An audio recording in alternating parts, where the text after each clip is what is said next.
दुरूद शरीफ पढ़।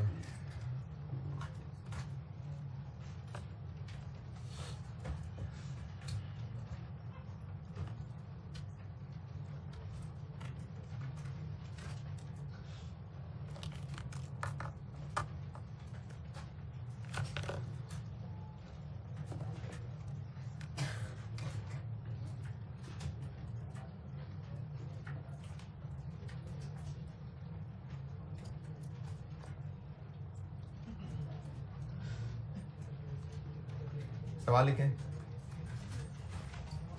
है? हाँ था वो मैंने सोचा कि उसके ना 2-3 सवाल करा देता हूँ छोटे छोटे आपको गवर्नमेंट ग्रांट के, प्रैक्टिस में आए ना, ताकि ज़बानी मुतमईन नहीं हुआ दिल।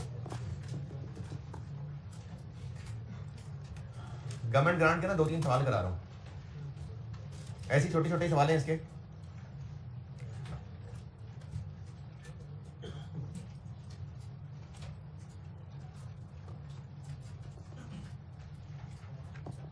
on 1st October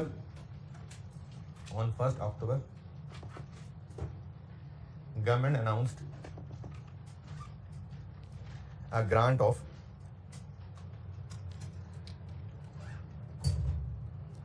on 1st October government announced a grant of 12 million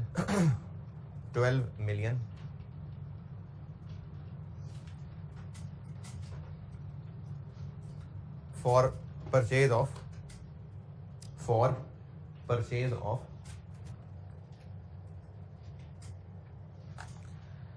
herd of animals, HERD, herd of animals. This grant was unconditional.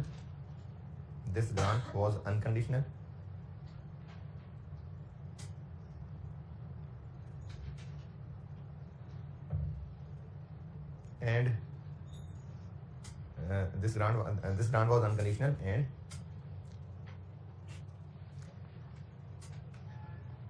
cash was received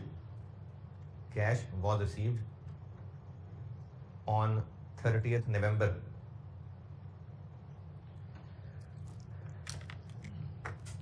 entries required हैं। अब ये अनकंडीशनल है, तो ग्रांट को इनकम कब बनना चाहिए? जब रिसीव हो जाए, नहीं, जब रिसीवेबल हो जाए, क्योंकि गवर्नमेंट ने अनाउंस कर दिया क्या 1 अक्टूबर चले 21, तो फिर रिसीवेबल बन गई, क्योंकि गवर्नमेंट ने कह दिया कितने पैसे तुम्हारे होंगे, तो ग्रांट रिसीवेबल और P&L क्रेडिट कितने 12 मिलियन, और 30 नवंबर को जब पैसे मिल जाएंगे तो cash debit, grant receivable credit.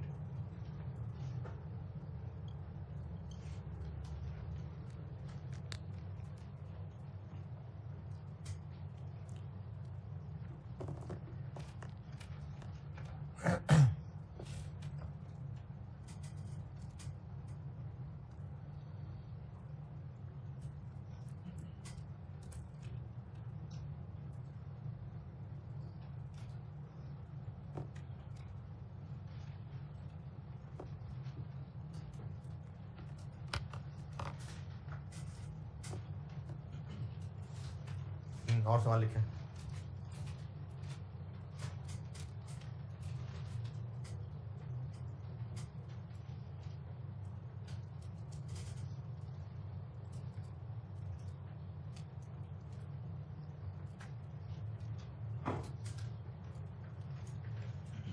On 1st November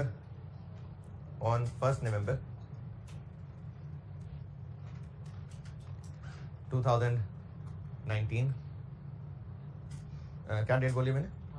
नवंबर नहीं, sorry, January. On 1 January 2019 a grant of 5 million रुपए was received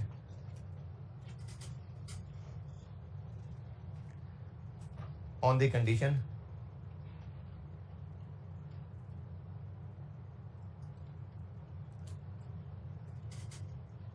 that a certain cattle feed system, a certain cattle feed system shall be maintained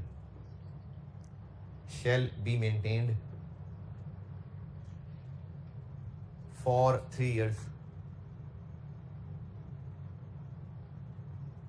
For 3 years.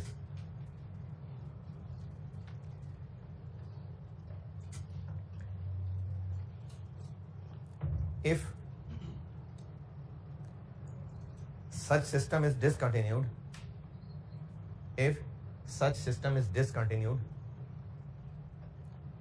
at any time before 3 years, if such system is discontinued at any time before 3 years, then whole amount will be repaid.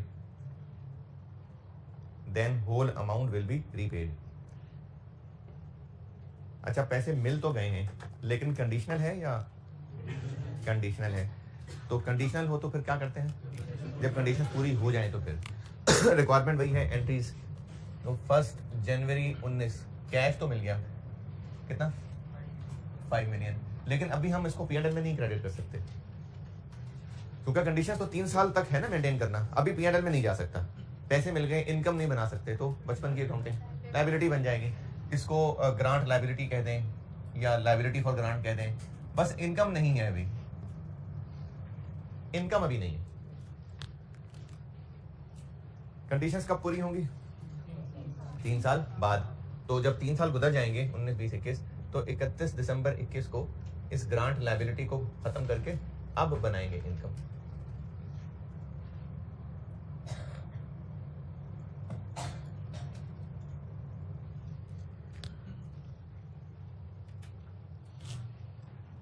जी हाँ, deferred income ही समझ लें इसको। हाँ, क्योंकि अभी हमने इसको income नहीं बनाया ना, तो भी डेफर कर दिया इसको।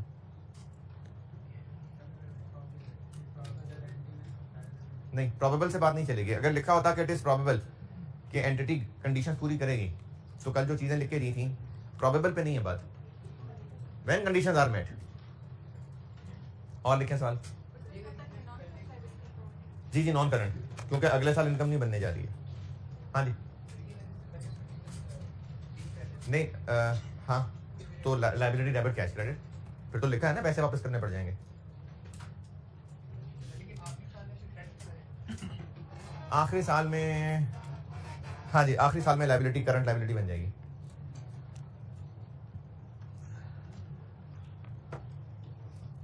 ठीक है, नोटेड। और लिखें।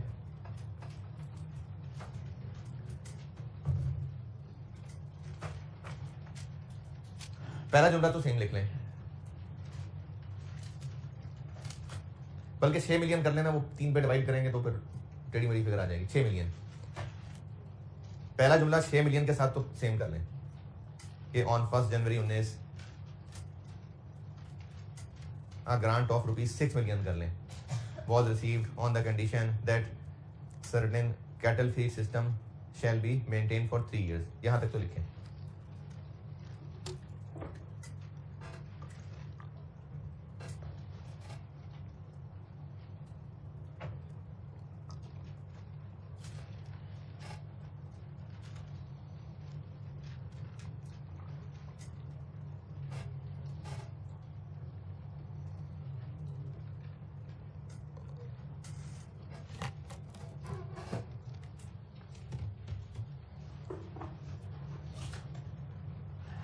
हाँ जी, यहाँ तक पहुंचे तो बताऊँ आगे।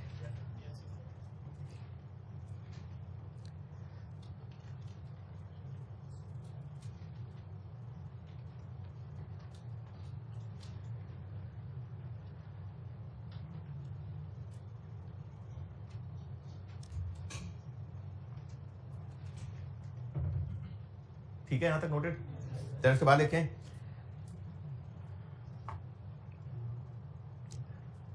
this condition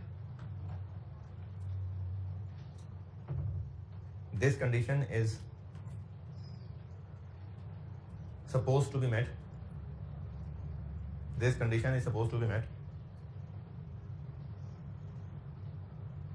evenly throughout the period,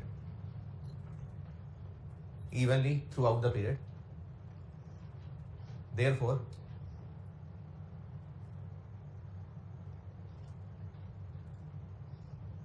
if at any point in time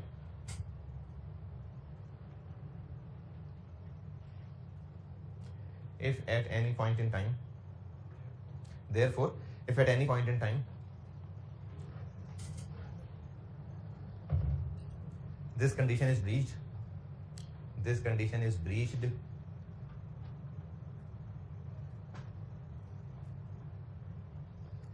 then only proportionate amount of grant will be repaid. जी क्या लगता है, अब क्या होना चाहिए? जितना टाइम गुजरता जाएगा उतनी कंडीशंस हो गई पूरी, तभी गवर्नमेंट वाले कह रहे हैं कि जैसे जैसे टाइम गुजरता जाए आप सिस्टम मेंटेन करते जा रहे हैं, ठीक है शाबाश। जितना टाइम गुजारने के बाद ब्रीच किया, फिर जो टाइम रहता होगा उसके पैसे वापस कर देना, यानी कंडीशंस पूरी होती जा रही हैं। तो अब हम ये करेंगे कि 1 नवंबर को तो ऐसे ही लायबिलिटी बनेगी, 1 जनवरी नवंबर क्यों आ रहा है?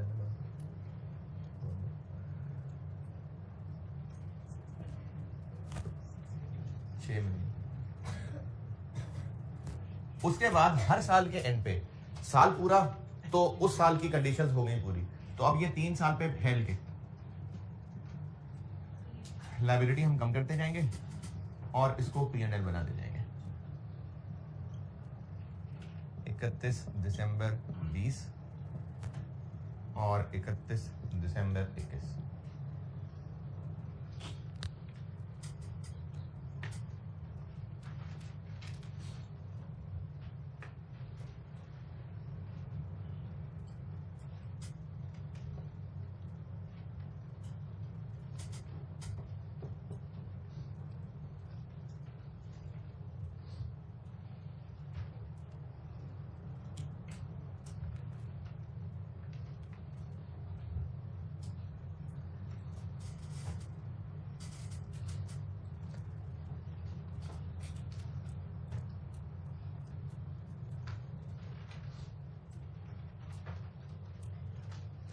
और लिखें सवाल।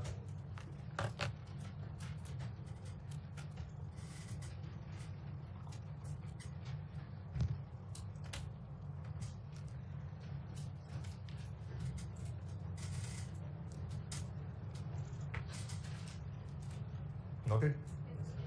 On 1 July 21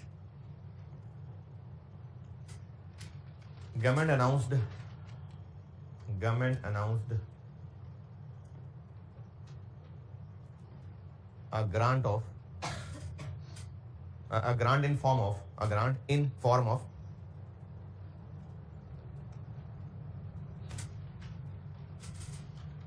20 cows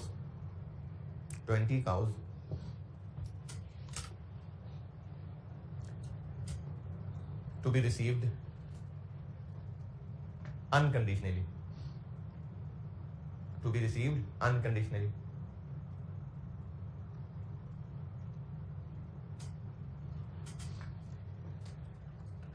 These cows were received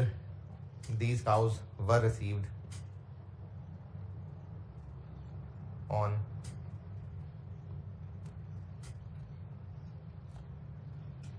31st August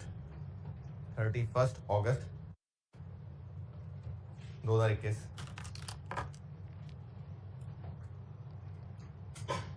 Fair value less cost to sell of these cows. Fair values less cost to sell of these cows.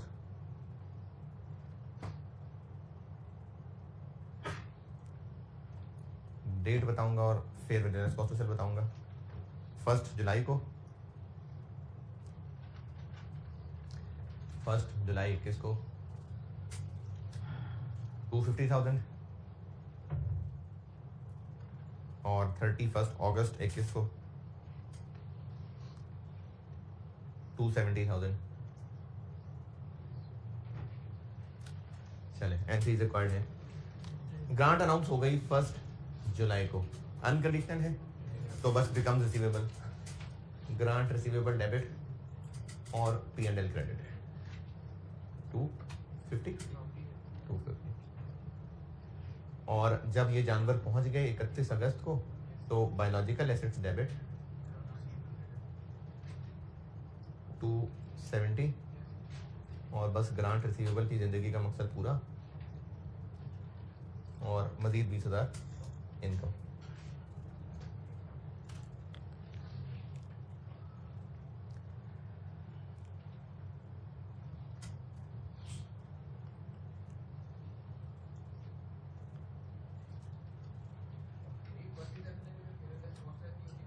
क्या क्या नहीं, पैसे दे दिए ना जब, तो वो फिर उन जानवरों की बात नहीं रहेगी, फिर यानी फिर पैसे ही बताएगा वो, क्योंकि जब उसने पैसे तय कर दिए फिर जानवरों की बात इतनी जरूरी नहीं रही, नहीं बताएगा सवाल वाला। उम्मीद है वो मैं असल में ना कंपाउंड, मुझे इसलिए मैंने सवाल लिखवा दिए कि मैंने कंपाउंड एंट्री कर दी थी कैश/बायोलॉजिकल एसेट्स, इसलिए मैंने आपको फर्क क्रिएट कर दिया। वो मुझे इसलिए लगा कि मैं सवाल करा देता हूँ। अब अगर पैसे तय हो गए तो फिर गवर्नमेंट वाले वो पैसे ही दे देंगे। अब जब उन पैसों से हम गाय वगैरह खरीद लेंगे वो उस वक्त फिर गेन लॉस की शक्ल में आ जाएगा। उसमें जब जो कि पैसे तो उतने ही मिलेंगे जितने गवर्नमेंट ने कहे हैं। वो मैंने कल एंट्री सब में जो कंपाउंड बताई थी ना, कैश/ और बायोलॉजिकल एसेट्स, तो इसलिए मैंने फिर आज सवाल आपको और करा दिए कि पैसे तय हो गए तो फिर तो पैसे तय हो गए, उसके बाद उन पैसों से जब गाय वगैरह खरीद लेंगे फिर उस खरीदते हुए फिर जो गेन लॉस है वो आ जाएगा। चलिए बहुत है प्रैक्टिस गवर्नमेंट ग्रांट की। अच्छा, कल एक क्लास में मैंने कहा था सवाल आप देख लें, लेकिन फिर मुझे खुद भी रियलाइज हुआ कि 2-4 लोग ही देखते हैं, बाकी उस वक्त इस इंतजार में होते हैं कि सर खुद बताएंगे तो बताएंगे। बताता हूँ क्वेश्चन 3 पे आए दोबारा। नहीं, वो सारी आवाम में ना, वो ऑनलाइन वाले भी हैं, फिर आपकी क्लास में काफ़ी सारे मासूम लोग हैं, तो मुझे खुद बता देना चाहिए था। मैंने ऐसे ही आप पे छोड़ दिया कि देख ले, सामने वैल्यूज लेके टीचर करता है ना, तो फिर बच्चे को एक दिली सुकून महसूस होता है।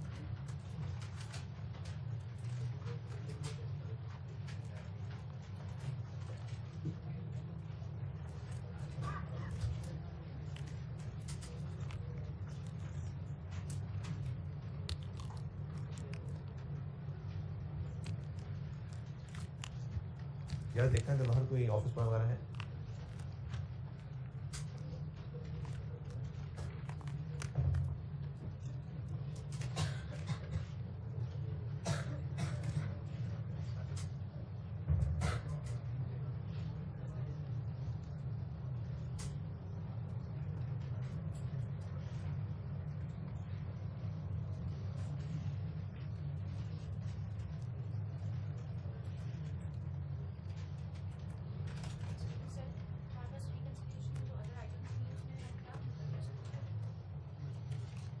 मैंने जो सवाल या वैसे खुद सोच के जो कंपनी के भी अकाउंट देखे, खास मुझे इसमें चीज़ नज़र नहीं आई। नहीं, मुझे नहीं समझ आई। मतलब पैदा हो गया, मर गया, खरीद लिया, बेच दिया, व्हाट एल्स?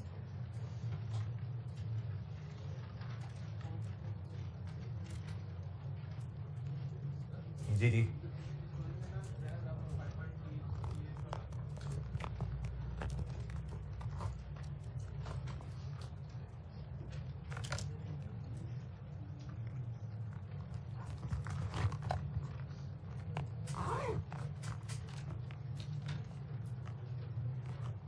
आप गए थे देखने? तो आपके इंतजार में चुप था। कल जो क्वेश्चन 3 आपको ज़बानी कहा था ना, वो मैं आपको फिगर बोर्ड पे दिखाता हूँ।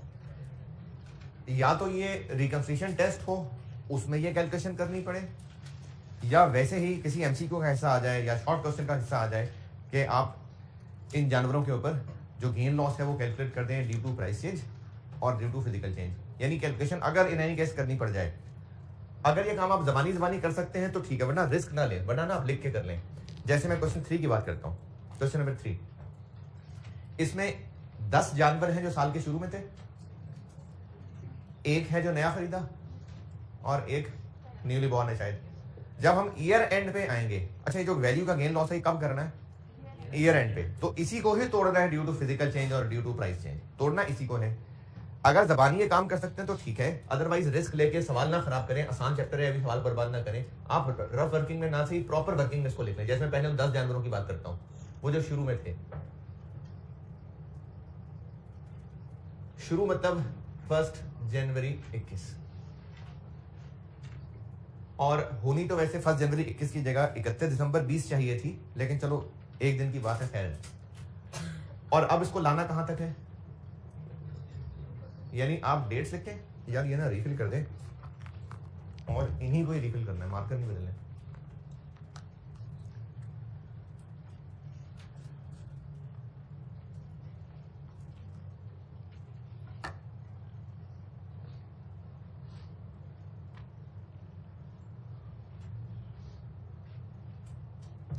जिस एसेट के लिए भी ये कैलकुलेशन करनी है, ये जो मैं सामने बता रहा हूं ना, जिनको ये जबानी पक्का समझ आ गया ठीक है, लेकिन सारी आवाम को बता रहा हूं, तो जबानी कर लें ठीक है, नहीं तो लिख के कर लें। क्या, जिस डेट पे ये पहले बुक्स में है, क्योंकि अब ईयर एंड पे हम ये काम कर रहे हैं ना, तो अभी लेटेस्ट जिस डेट पे बुक्स में है और अब जहां तक ला रहे हैं, वो डेट तरतीब से लिखें और उस जानवर की एज तरतीब से लिखें। 1 जनवरी को कितनी उम्र थी इनकी, 2 साल, और अब ये 3 साल। ये तरतीब से लिखेंगे तो वैल्यू आपकी सही निकलेगी। अब जब आपने ये कॉलम और रो की लाइन ठीक लिख ली, बस अब वैल्यूज लिखें। इसकी इस दिन क्या वैल्यू थी, 10, और इस दिन 12 नहीं थी मेरे ख्याल में। इस लाइन की बात करो ना यार, ये नहीं दी हुई, पहले चाहिए भी नहीं थी, 12,000। तो जो ये काम ज़बानी ना कर सके, मुझे लगता है कि ज़बानी हर कोई नहीं कर सकेगा, इसलिए बेहतर है कि आप इसकी वर्किंग को लिख के चलें। टेक्निक दोबारा बता रहा हूँ, जिनके लिए हम ये कैलकुलेशन कर रहे हैं, 4-5 तरह के हैं ना, हर एक के लिए अलग अलग कर रहे होंगे, तो आप अपने लिए लिख के वर्किंग कर लें कि आप किन के लिए काम कर रहे हैं। ये मैं कर रहा हूँ उन 10 जानवरों के लिए जो बीडी में थे, ये मैं उनकी बात कर रहा हूँ। क्वेश्चन 3, ये काम कब होना है, ईयर एंड पे। तो पहले जिस डेट पे वो हमारी बुक्स में थे वो डेट और ईयर एंड तरतीब से, और जिनकी बात हो रही है उनकी पुरानी एज और ईयर एंड वाली एज।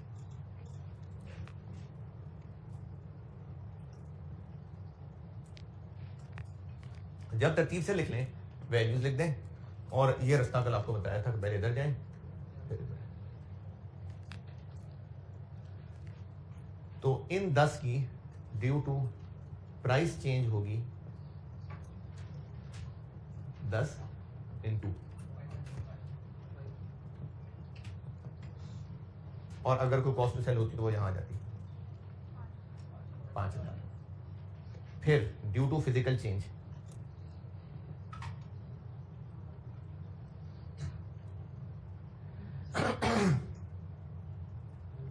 10 × 12 माइनस 10,500, 15,000। ये इन 10 जानवरों की बात है।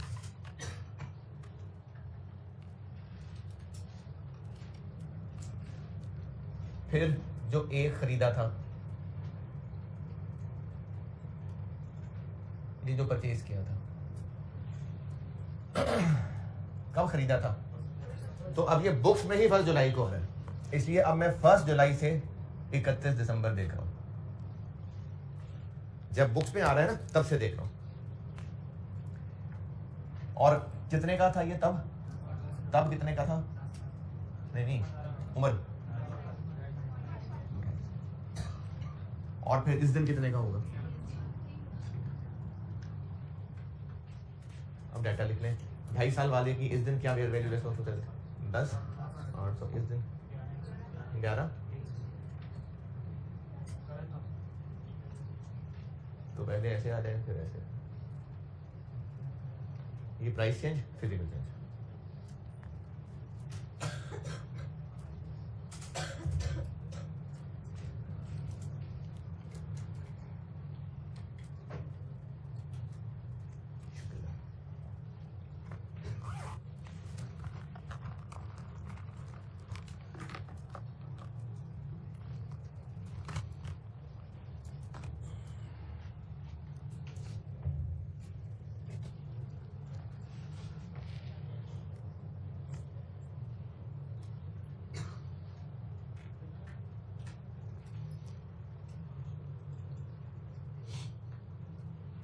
ये मैंने ग्रीन मार्कर कल चेंज किया है। ये लास्ट टाइम भी ना जब आप में से काफी लोग FR1 में थे, हैं? नहीं पिछले सेशन की बात, ये वो तो कल हुआ है कॉस्ट में। कॉस्ट में था, पता नहीं ग्रीन में ऐसी क्या बात है यार।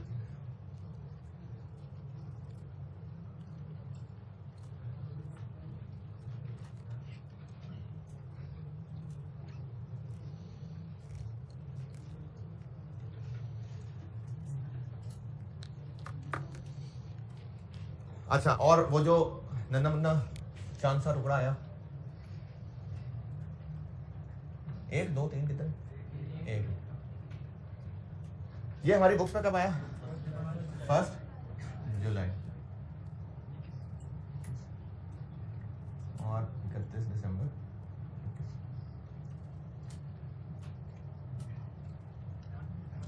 7,000 और 70 और 1 जुलाई ना, और फिर 6 महीने बाद ये तो शायद दिया भी नहीं है, दिया भाई 8,000।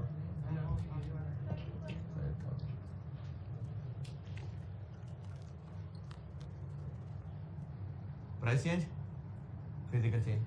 अच्छा, इसमें ना फिजिकल चेंज के हवाले से 2 बातें हो सकती हैं, दोनों ठीक है। ये तरीका समझ आ गया? ये बोर्ड की सैर आस्ता आस्ता करा देगा कि जितने जानवरों की हमने ईयर एंड के ऊपर कैलकुलेशन करनी है, तो आप डेट तरतीब से लिख लें। कौन थी 2 डेट्स? ईयर एंड और इससे पहले जो हमारी बुक्स में है। पुराना चला आ रहा है तो पिछला ईयर एंड, नया आया है तो जिस दिन आया है।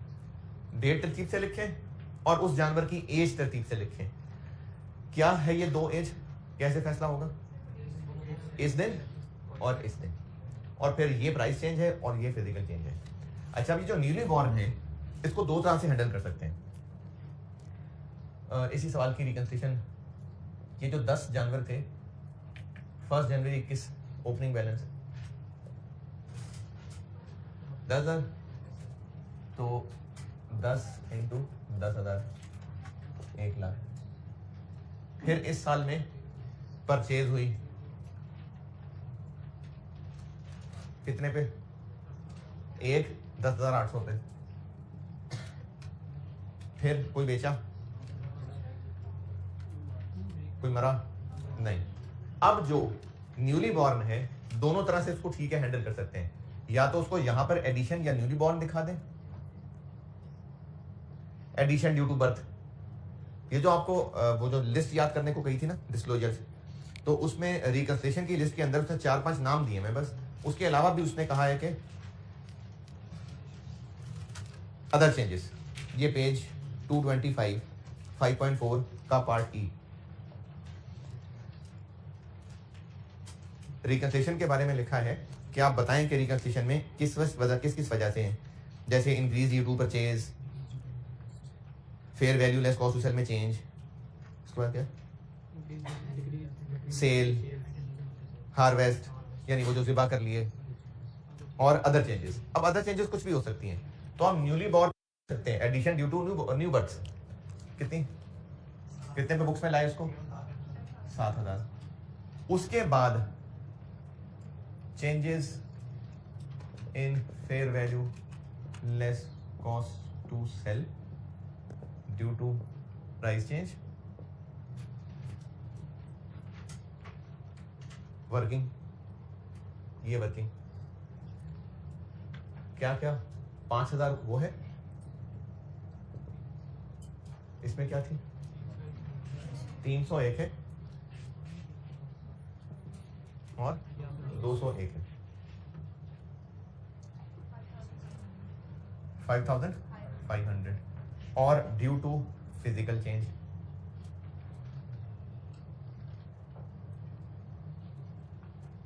15,001 है।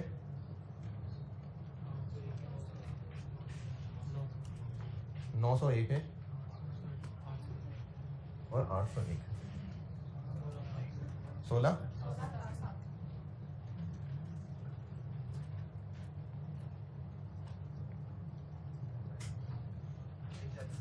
140।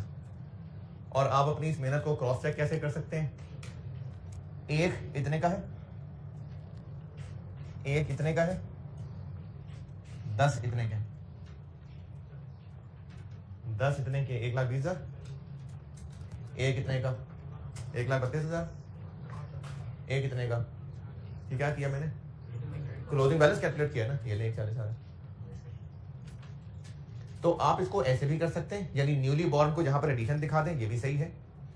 या फिर न्यूली बॉर्न को खरीदा थोड़ी है हमने, ये तो उन्हीं में ही 0 से इजाफा हो गया ना, तो एक फिजिकल चेंज ही है ना। तो इसको ऐसा भी कर सकते हैं कि इसको यहां ना दिखाएं और इधर फिजिकल चेंज में ही 7,000 और दिखा दें, ये भी ठीक है।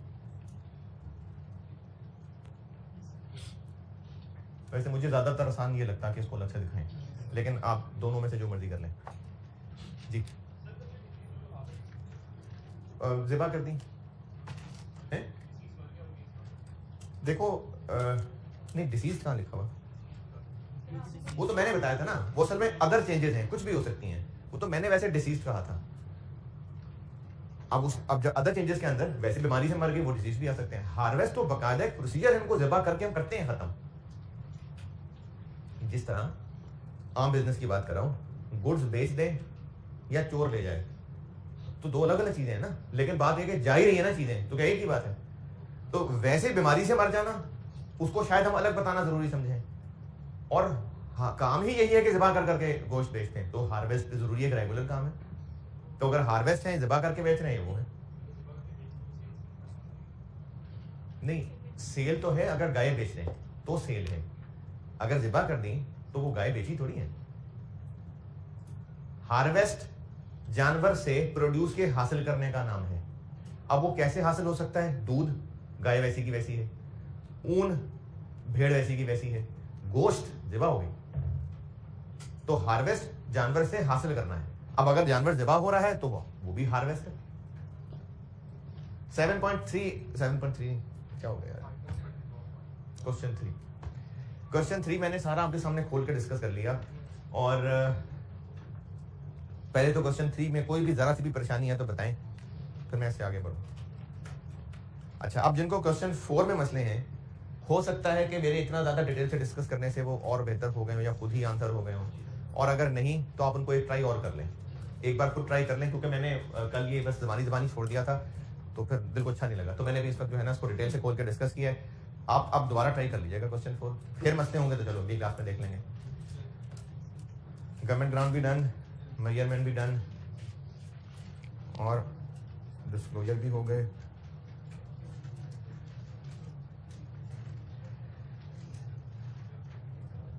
बस काफी।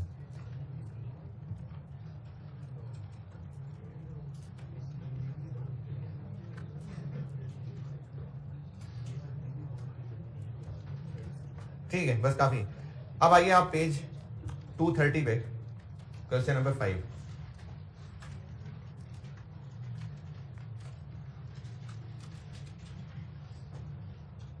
Question number 5। ये ना 2 IAS का मिक्स सवाल था, तो मैंने इस तरह के बहरहाल आपको ना खुद से ही बना के कुछ 2-3 सवाल करा दिए हुए हैं, तो इसलिए कोई बड़ी टेंशन नहीं है। आप इसके ऊपर लिख लें कि जब IAS 21 कर लेंगे, IAS 21, तब आप ये सवाल करने के काबिल होंगे। जब बाद में कभी आप रिवाइज कर रहे होंगे, एग्जाम की तैयारी कर रहे होंगे, IAS 21, जब IAS 21 कर लिया होगा उसके बाद ये सवाल कर लीजिएगा। लेकिन फिर भी अगर कोई उससे पहले ट्राई करना चाहे तो जो इसमें आपको डॉलर्स वाली ट्रांजेक्शन नजर आएंगी वो छोड़ देना, जो रुपए वाले आएंगी वो IAS 41 की हैं, जो डॉलर्स वाली हैं वो IAS 21 की हैं। तो कुछ दिल करे किसी का तो बेशक करना हो तो कर लेना, अगर नहीं तो IAS 21 के साथ कर लेना। क्वेश्चन 6 पढ़ लें, क्वेश्चन 6 पढ़ लीजिए, अभी करता हूं। क्वेश्चन 6 पढ़ लें।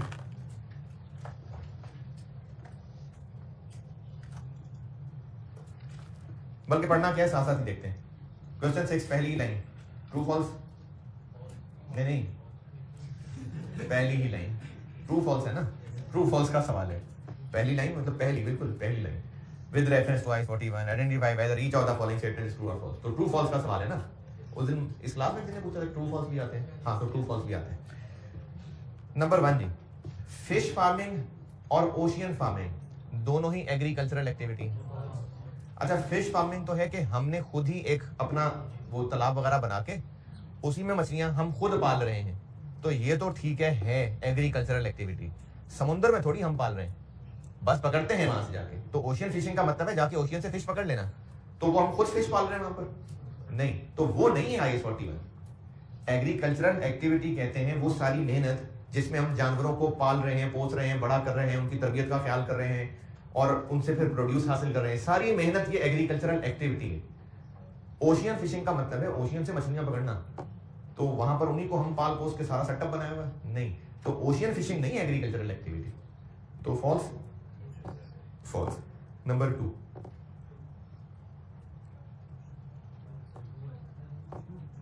ट्रू है क्योंकि बेरर प्लांट में नहीं लगता। हाँ, उससे जो फल हासिल होता है उस पे लगेगा, तो ट्रू है। IS 41 does not apply in bearer plant, बिल्कुल ठीक है।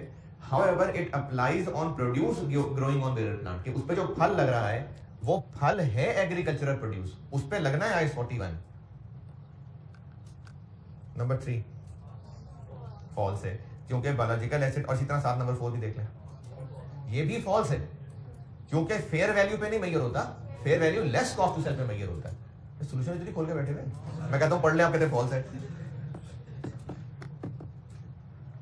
तो पॉइंट 3 में कह रहा है कॉस्ट पे रिकॉर्ड करना है, नहीं। पॉइंट 4 में कह रहा है फेयर वैल्यू पे मेजर करना है, नहीं। दोनों का जवाब fair value less cost to sell है, तो दोनों फॉल्स हैं। 5 सब्सिक्वेंट रीमेजरमेंट, यानी जब ईयर एंड पे आके हम मेजर करते हैं तो उस वक्त जो गेन लॉस आता है वो P&L में जाना है, बिल्कुल ठीक है, ट्रू है। 6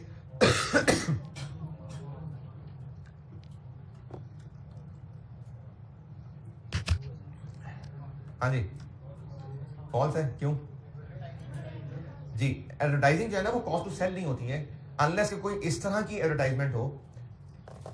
मैंने तो चूंकि कल सवाल कराया तो मुझे याद है, चलिए वैसे मिसाल देता हूँ, याद क्या करा रहा हूँ IS 36, वैसे मिसाल दे देता हूँ। अगर इस तरह से हो कि हर बार बाय रूल जब भी जानवर बेचना होगा अखबार में एक 25,000 रुपए का इश्तिहार देना पड़ेगा, अगर ऐसा कोई रूल होता तो फिर हाँ ये कॉस्ट टू सेल होता, अदरवाइज ये कॉस्ट टू सेल नहीं।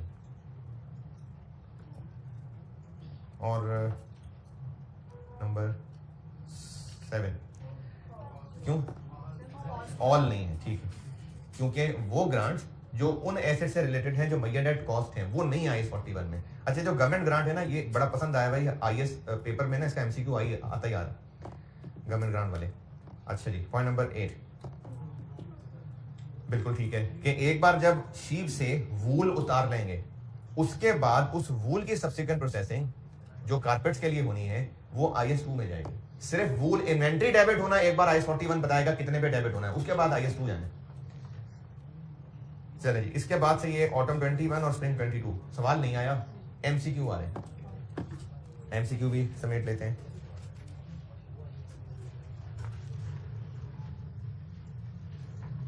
मैंने MCQ शेयर किए थे ग्रुप में।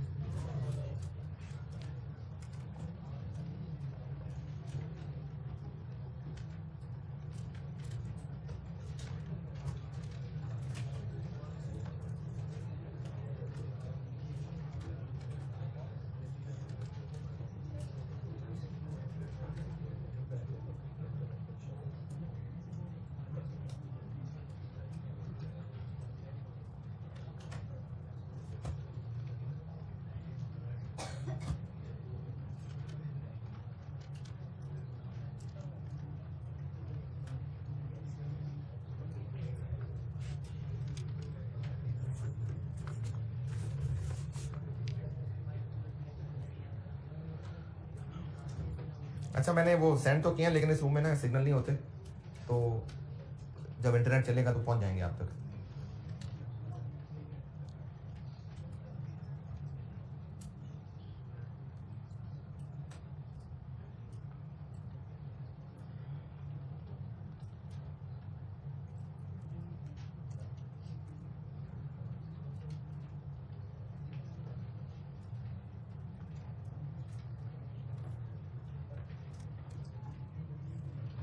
चला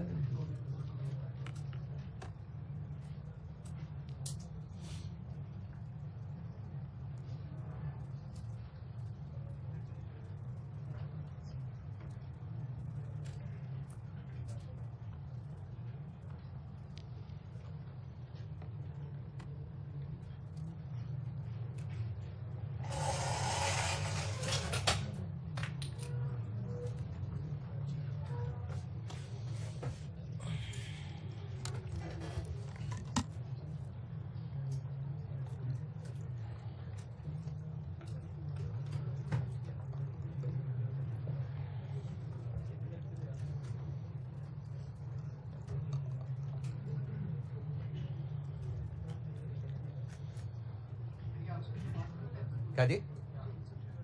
मेरी बुक में जो एमसीक्यूज हैं उनमें जिसके साथ अटेम्प्ट लिखी हुई है वो पास पेपर का है, बाकी खुद ही बनाया। तो बिल्कुल कर लिया करें।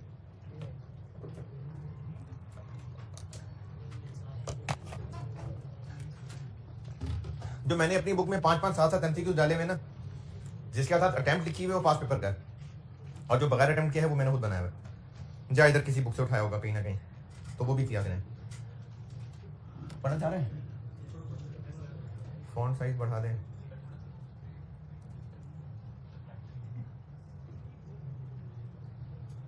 हाँ जी, एंड तक अगर पढ़ रहे हो तो पढ़ा जा रहा है। चले जी, नंबर 1।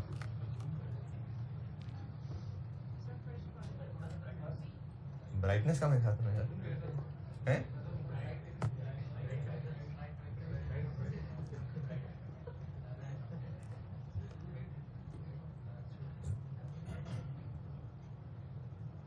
पता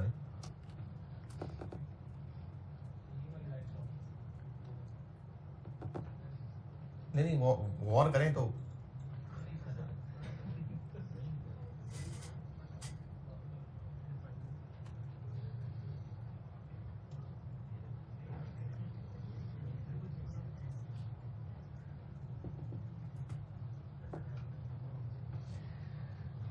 तो विच of the following items does IS 41 apply?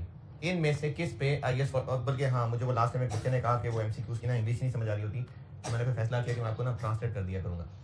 To which of the following item does IS 41 apply? इनमें से किस पे IS 41 अप्लाई हो रहा है? A change in fair value of a herd of animals, जो एनिमल का एक ग्रो है पूरा, क्या कहते हैं उसको, रेवड़, जो जानवरों का रेवड़ है, और जो उनकी प्राइस में चेंज आ रही है, उस फेयर वैल्यू चेंज को IS 41 कवर करता है। बिल्कुल करता है, क्योंकि जानवरों को हमने रखना है fair value less cost to sell पे, और उसमें जो गेन लॉस है वो IS 41 ने बताना है क्या करना है। लकड़ियां जब तक दरख्त का हिस्सा है तब तक वो दरख्त जिंदा है। जब दरख्त से लकड़ियां काट ली, अब वो थोड़ी है कि जिंदा रहेगा, वो लकड़ियां गई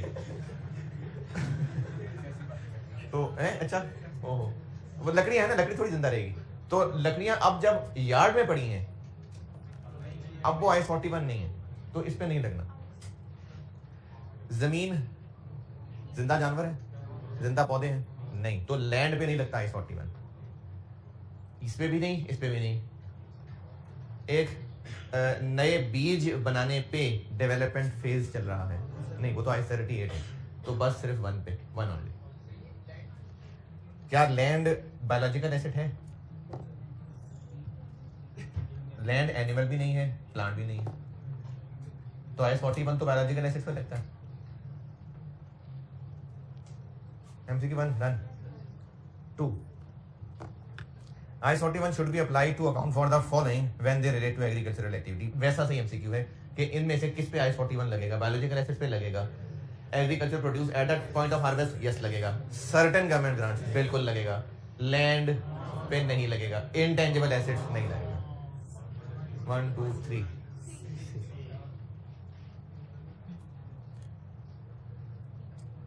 IS 41 अप्लाई होता है एग्रीकल्चर प्रोड्यूस पे कब? Eight the point of harvest.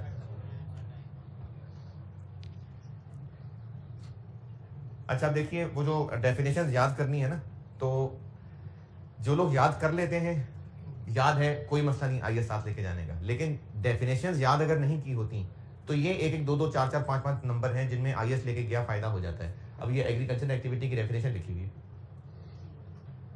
अगर डेफिनेशन याद की होंगी तो इस तरह के MCQs हो जाएंगे, नहीं की होंगी तो मुश्किल हो जाएगी। इसी तरह से मैंने शुरू में भी कुछ फायदे बताए थे। IFRS 8 पढ़ना है हमने, ऑपरेटिंग सेगमेंट, रिपोर्टेबल सेगमेंट, उसकी कुछ कंडीशन है, डेफिनेशन है, वो याद करनी होती हैं। IS 21 पढ़ना है, उसमें एक फंक्शनल करेंसी होती है, उसकी कुछ कंडीशन है, वो याद करनी होती है। अगर याद है तो ठीक है, कोई मसला नहीं IS 7 लेके जाने का, लेकिन अगर नहीं है याद तो फिर IS 7 लेके गए हुए ना MCQs में बहुत हेल्प होती है।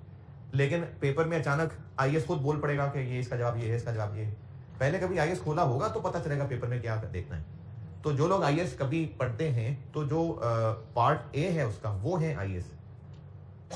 किसी ने खरीदे होंगे ना अगर, या किसी के पास ऐसे होंगे, तो 5 किताबें मिलती हैं इसकी। 2 पार्ट A हैं, 1 पार्ट B है और 2 पार्ट C हैं। तो जो पार्ट ए है वो है IS। वैसे तो पार्ट बी भी IS ही है, लेकिन पार्ट ए काफ़ी है आपके लिए। तो जो लोग बच्चे जो IS पढ़ने के शौकीन हैं तो पार्ट ए में IS है, और इस तरह के फ़ायदे हो सकते हैं पेपर में ले जाने के। लेकिन वो भी अगर आप पहले ही सब कुछ अच्छी तरह याद कर लें तो फिर ना लिफ्ट कराएं IS को। तो ये एग्रीकल्चर एक्टिविटी की डेफिनेशन लिखी गई। तो इसमें तीनों ही है मेरे ख्याल में, ये तीनों ही आते हैं डेफिनेशन में। तो सी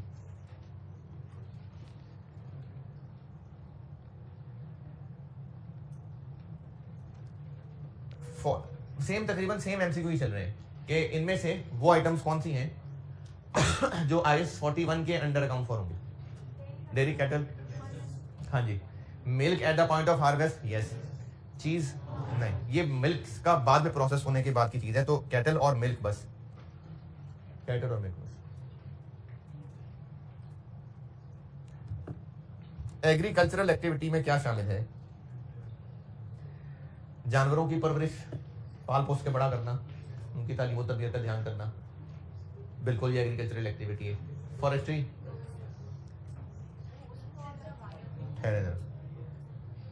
हाँ हाँ जी, फॉरेस्ट्री क्या होता है? फॉरेस्ट्री ये दरख्तों को उगाना, पूरे के पूरे बाग। एनुअल क्रॉपिंग, हाँ, क्योंकि ये भी बायोलॉजिकल एसिड्स हैं या बेयर प्लांट है। एनुअल क्रॉप्स बेयर प्लांट नहीं है, बायोलॉजिकल एसिड्स हैं। कल्टीवेटिंग ऑर्चर्ड, ऑर्चर्ड क्या होता है? बागात, सब सही कह रहे होंगे। फूड प्रोसेसिंग, ये एग्रीकल्चर नहीं है, क्योंकि एक बार जो फल सब्जी हासिल हो जाएगा ये उसके बाद उसके साथ होने वाला मामला है, तो ये नहीं है, बाकी चार हैं।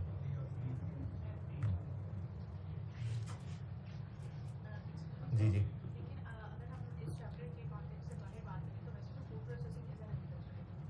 नहीं, हाँ। क्वेश्चन 7 तो आपने कर लिया, मसले नहीं हुआ आपको। 8,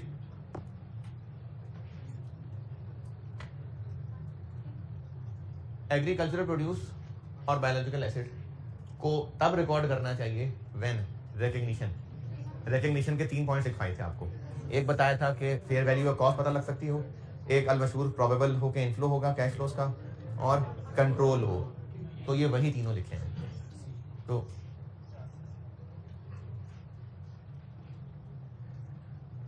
ये बात दोबारा समझें, रिकग्निशन क्या होती है किसी भी IS में, कि जिस टॉपिक का IS है उसको कब और कैसे रिकॉर्ड करना है। तो यही बात को उसने रिकग्निशन नहीं कहा, एंटिटी शुड रिकॉर्ड, तो रिकग्निशन शुड रिकॉर्ड व्हेन, तो ये रिकग्निशन है। और ये वही तीनों पॉइंट्स हैं जो रिकग्निशन में बताए थे। IS 41 applies to livestock के हर्ड की फेयर वैल्यू में चेंज, हाँ जी। लॉग हेल्ड फॉर सेल, नहीं, ये कटी हुई लकड़ियां हैं जो यार्ड में पड़ी है, नहीं, इन पे नहीं लगना IS 41। एक नए टाइप का सीड डेवलप करने की मेहनत, नहीं, ये IS 38 है। इरिगेशन सिस्टम बनाना, पूरा नहरी निज़ाम, पानी का निज़ाम, नहीं नहीं, क्योंकि ये ना जानवर हैं ना ये पौधे हैं, तो नहीं। तो 10 में आपको मसला ही कोई नहीं हुआ। 11 विच टू, ये मिस कर जाते हैं ना बच्चे। MCQ देखते हैं ABCD, बस एक ही ऑप्शन होगी। तो which two of the following treatments for recognition of government grants, biological asset से रिलेटेड गवर्नमेंट ग्रांट के लिए इनमें से कौन सी 2 बातें सही हैं?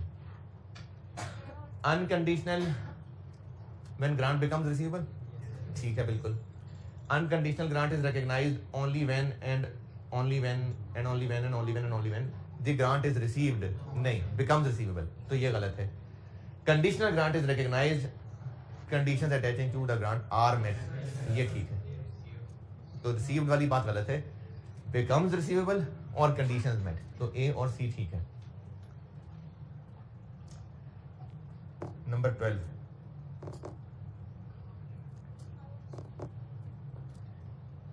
वो एसिड जो कॉस्ट पे मैयर होता है, क्योंकि वो फेयर वैल्यू पे नहीं हो सकता, उससे रिलेटेड ग्रांट,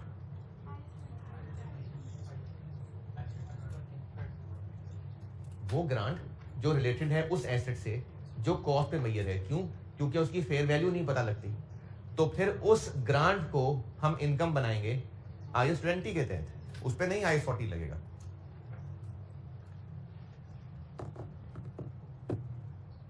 हाँ जी 12 okay 13 conditional grant conditional grant asset से रिलेटेड जो है उसको इनकम बनाएंगे व्हेन कंडीशनल है कंडीशनल आर मेट।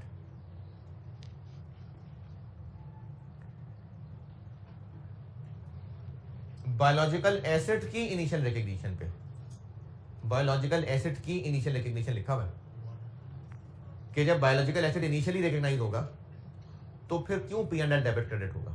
अगेन और लॉस में arise on initial recognition of biological asset. Biological asset जब इनिशियली रिकग्नाइज होगा यानी जब जिस एंट्री में बायोलॉजिकल एसेट ने पहली दफा डेबिट होना है तो उस एंट्री में क्यों आएगा पी एंड एल।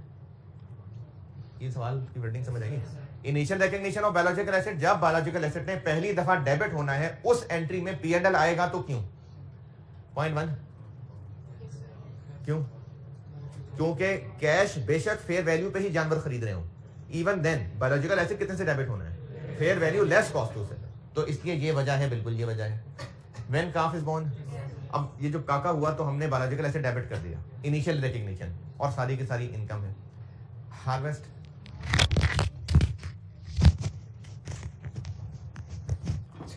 कहानी सुना दूंगा गलत निकले। सही हार्वेस्ट क्यों नहीं,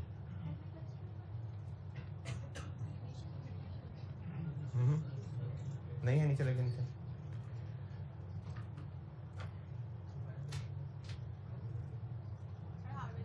हार्वेस्टिंग के नतीजे में जरूरी नहीं कि बायोलॉजिकल एसिड रिकग्नाइज हो रहा हो।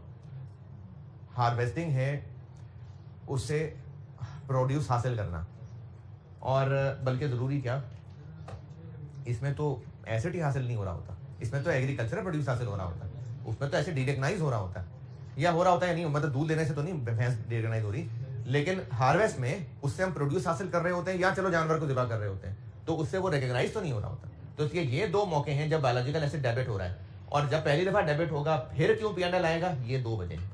तो 1 और 2 देखना, ग्रांट बार बार ये एग्जामिनर को पसंद है एमसीक्यू, ये पास पेपर में भी ग्रांट के उसने एमसीक्यू पूछे में बार बार। An unconditional grant, unconditional biological asset should be recorded as income, unconditional है, बिकम्स रिसीवेबल। ये तो आपके लिए बड़ा आसान था, 16 17 हो गया, 17 भी हो गया, 18 भी हो गया, 19 भी हो गया, 20 हो गया, 21 जी 21 22 हैं पास पेपर के हैं जी 21।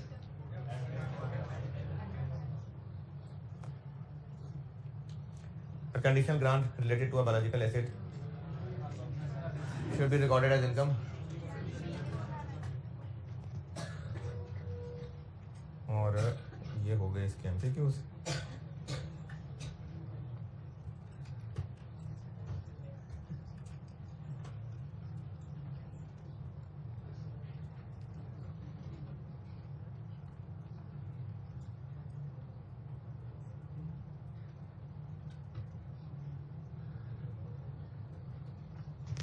हाँ जी, ये स्प्रिंग 22 है।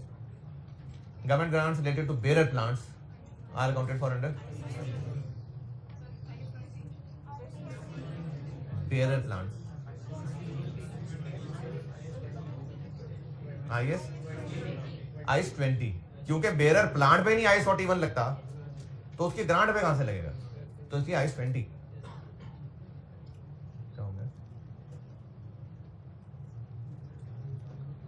तो आईएस 20 चलिए फिर देख भी नहीं, सही है कि नहीं।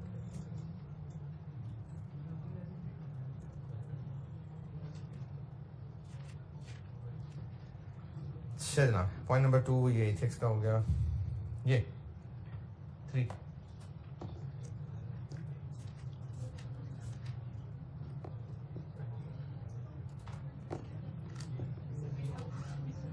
हाँ जी, ओशियन फिशिंग एग्रीकल्चर एक्टिविटी नहीं है, और बायोलॉजिकल एसेट्स कभी डेप्रिशिएट नहीं होते हैं, एक्सेप्शन है, अगर फेयर वैल्यू नहीं पता चल पा रही, कॉस्ट पे है तो फिर होंगे डेप्रिशिएट, तो none is correct, none is correct, हाँ जी नन इज करेक्ट।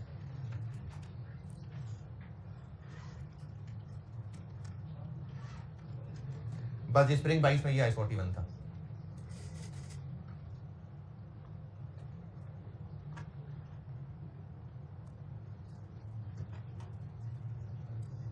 अच्छा वो मेरा इरादा तो बिल्कुल था IS 10 शुरू करने का, लेकिन शाम को चूँकि दूसरे सेक्शन को मिलाना है ना, तो कल जुम्मे की वजह से उनको मैं आपसे बहुत थोड़ा पढ़ा पाया था, तो इनको मैं उनकी क्लास में जाके IS 41 ख़त्म कराऊंगा, फिर एक्स्ट्रा क्लास में IS 10 शुरू करूँगा। आज एक्स्ट्रा क्लास है तो उसमें है टाइम 2:15 तक आ ही जाता हूँ मैं यहाँ, रूम यही वाला है जी। यार यूट्यूब पे अभी तक की तो प्रैक्टिस यही है कि 2 घंटे बाद आ जाती होती है।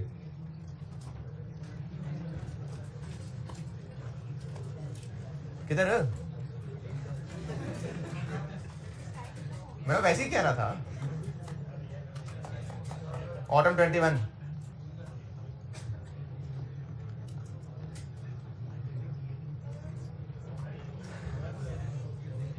Which 2 of the following treatments are correct? ये हो गया। अच्छा इसका मतलब ये उन्होंने क्वेश्चन बैंक में ऑटम 21 तक डाल लिए हुए हैं। हाँ जी ठीक, ऑटम 21 तक इन्होंने डाल लिए हुए हैं। IS 41 खत्म। अच्छा अब ऐसा है कि वैसे तो डिसीजन मैंने ही लेना है, लेकिन फिर भी चलें, हो सकता है आपकी राय से मैं इत्तेफाक कर जाऊं। एक शदीद कॉन्सेप्चुअली थ्योरेटिकल या थ्योरेटिकल है, दोनों ही एग्जाम पॉइंट ऑफ व्यू से बहुत शदीद इंपॉर्टेंट जी। कोई बात नहीं, पैसे लिखा हुआ पर्दा साहब। हाँ जी, दोनों एग्जाम पॉइंट ऑफ व्यू से शदीद इंपॉर्टेंट, दोनों तकरीबन मस्ट अपीयर एग्जाम पे। शदीद कॉन्सेप्चुअली थ्योरेटिकल, अंग्रेजी के जवाब, अंग्रेजी के सवाल, और शदीद न्यूमेरिकल।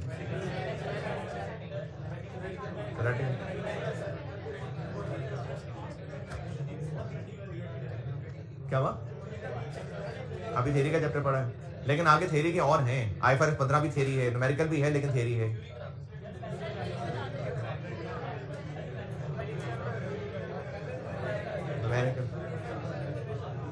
न्यूमेरिकल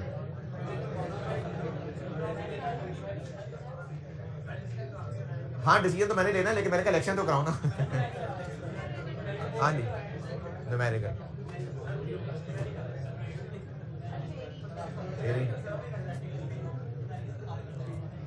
ये है आज 21 मई कंसोलिडेशन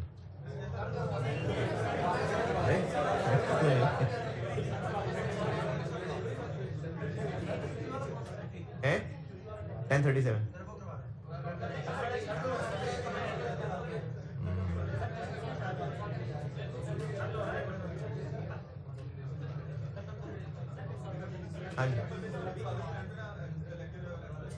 नहीं, अब अभी नहीं तो एंड पे नहीं जा रही बात, 37 के बाद कंसोलिडेशन कराऊंगा। ठीक है, चलें, आपके जज्बात पहुंच गए मुझ तक, मैं इसको जरूर कंसिडर करता हूँ।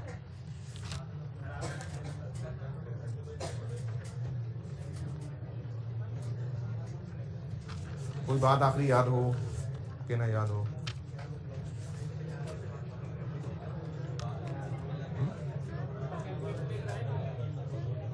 वो तो कॉस्ट में। कोई आखिरी बात याद है किसी को? है बीमारों की बात चल रही थी। बुजुर्गों तक आ गए थे? हाँ जी, बुजुर्गों तक आ गए।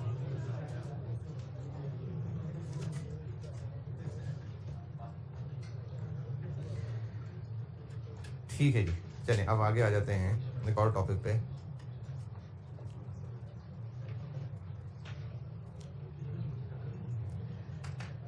अच्छा, ये जो मैं हदीस सुनाऊंगा ये एफर्ट के अगेंस्ट नहीं है, यानी इसमें ये डिस्करेज नहीं किया जा रहा कि आप अच्छा बिजनेस करें, मेहनत करें, इसमें हरगिज़ डिस्करेज नहीं किया जा रहा, क्योंकि अल्लाह ताला ने ना जो पूरा माशरती निज़ाम बनाया हुआ है वो है सारा एक्टिविटी से ही जुड़ा हुआ।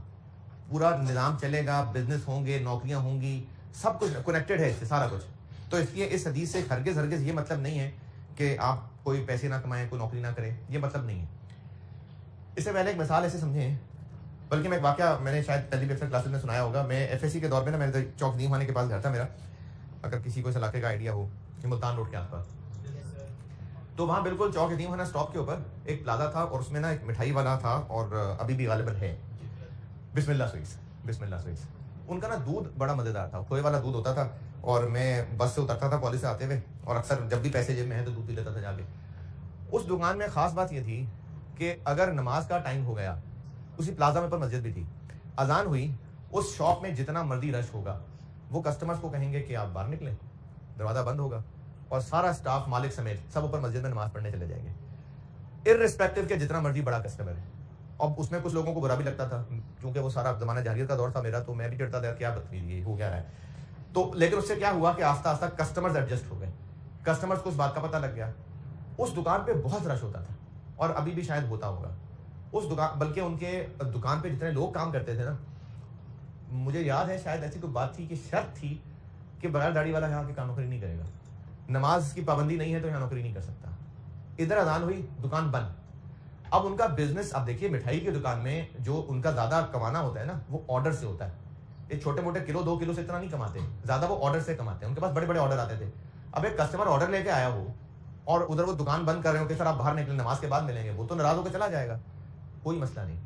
उस दुकान पे शदीद रश होता था, बहुत रश होता था और जो नमाज लोग नहीं पढ़ते थे वो नमाज के वक्फे के दौरान बाहर खड़े रहते थे, फिर दुकान खुलती थी तो दोबारा अपना सौदा खरीदते थे आके।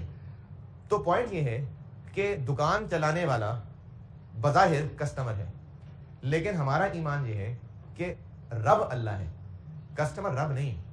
और इस वक्त जो बिजनेसेस के हालात हैं, कई बिजनेसेस हैं, खाने पीने के बिजनेस भी शामिल हैं उसके अंदर ये जब ईद के दिनों में या शादी ब्याह के सीजन में जो कपड़े, जेवरों और जूतों की दुकानों पर रश होता है वो भी शामिल है उनके अंदर। इतना रश होता है कि आवाज़ पड़ती है कान में हय अल सलाह, हय अल फलाह, और उस बिजनेस पे फर्क नहीं पड़ता। इस अमल से हो क्या रहा है कि अल्लाह आपको तो हम लिफ्ट नहीं कराएंगे, गाहक हमारा रब है। यही प्रेजेंट हो गया ना। तिरमिज़ी 2466 सैयदना अबू हुरैरा रज़ियल्लाहु तआला अन्हु से रिवायत है कि नबी अकरम सल्लल्लाहु अलैहि वसल्लम ने फरमाया, अल्लाह ताला फरमाते हैं, ए इब्ने आदम तू मेरी इबादत के लिए फारिग हो जा, मैं तेरा सीना गिना से भर दूंगा और मोहताजी को तुझसे दूर कर दूंगा, और अगर तू मेरी इबादत के लिए फारिग ना हुआ तो मैं तेरे दोनों हाथ